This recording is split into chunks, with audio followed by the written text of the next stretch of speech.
The room without windows. They didn't announce the move on social media. No smiling photos. No captions about new beginnings. The Harris family arrived in Dayton, Ohio, quietly, as if they hoped no one would notice them at all. Ethan Harris drove the U-Haul himself. He hadn't trusted anyone else with it. His hands were tight on the steering wheel, knuckles pale, eyes fixed straight ahead.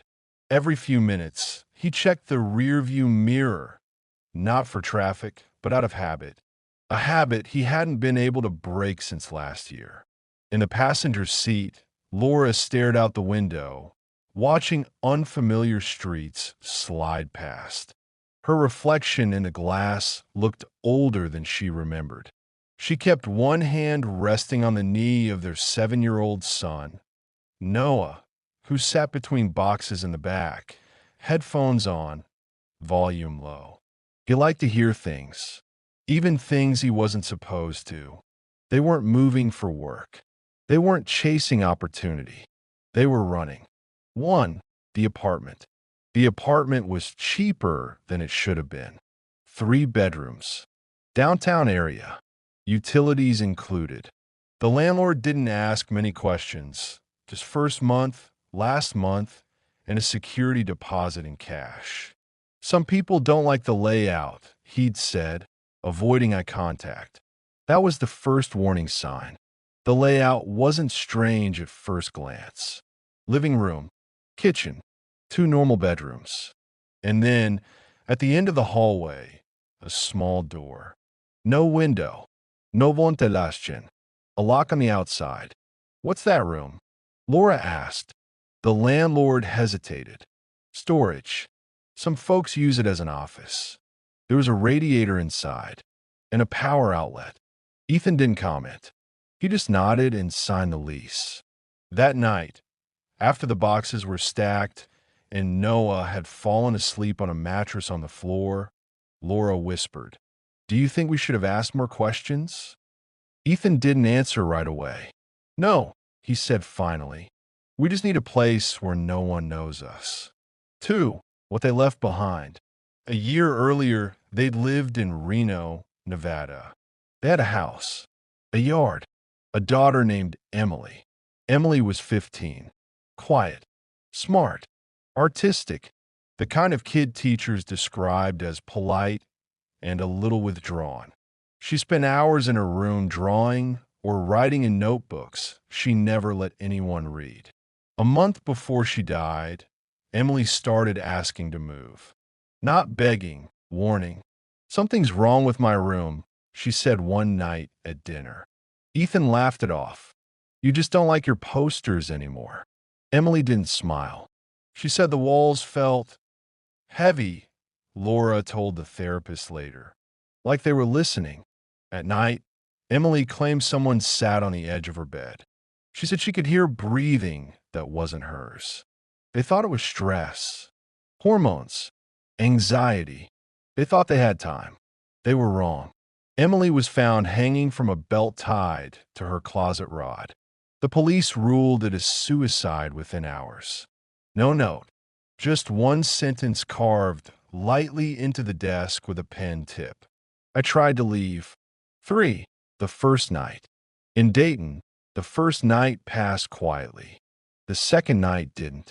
Laura woke up to the sound of soft crying. At first, she thought she was dreaming. Then she realized it was coming from the hallway. Noah stood barefoot on the cold floor, clutching his stuffed dog. "Mom," he whispered. "She's crying again." Laura's heart dropped. "Who is she, sweetheart?" Noah shrugged. "The girl.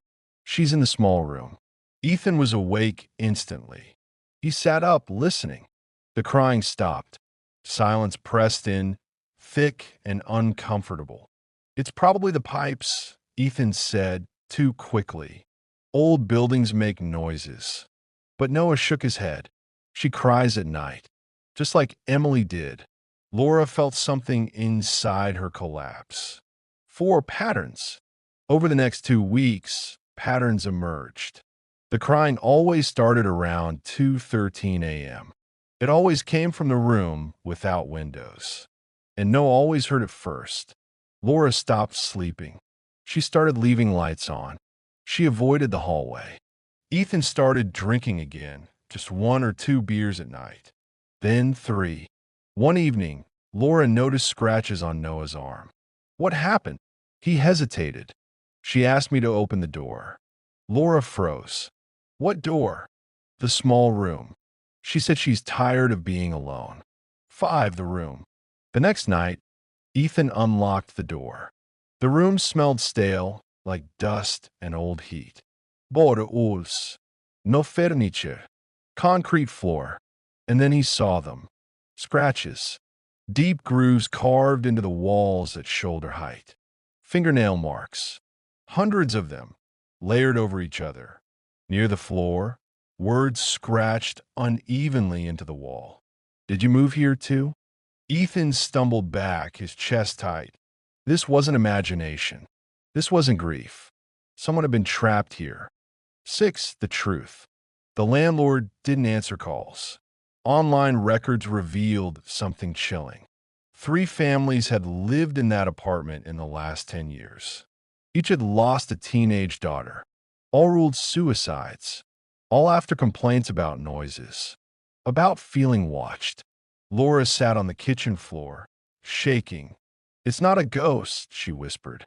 It's trauma. It follows families like ours. Ethan stared at the wall.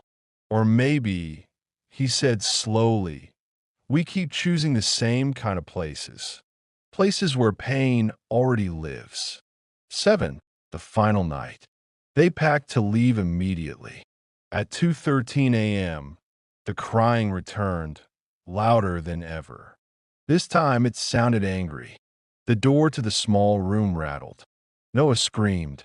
Laura grabbed him. We're leaving. Right now. As they rushed out, Noah turned back.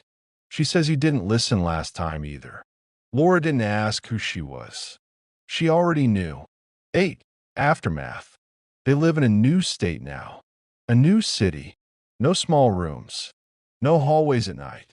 But sometimes, Noah hums softly in his sleep. A tune Laura recognizes. Emily used to hum it. And every now and then, at exactly 2:13 a.m., Laura wakes up with the feeling that someone is sitting on the edge of the bed, waiting to be heard.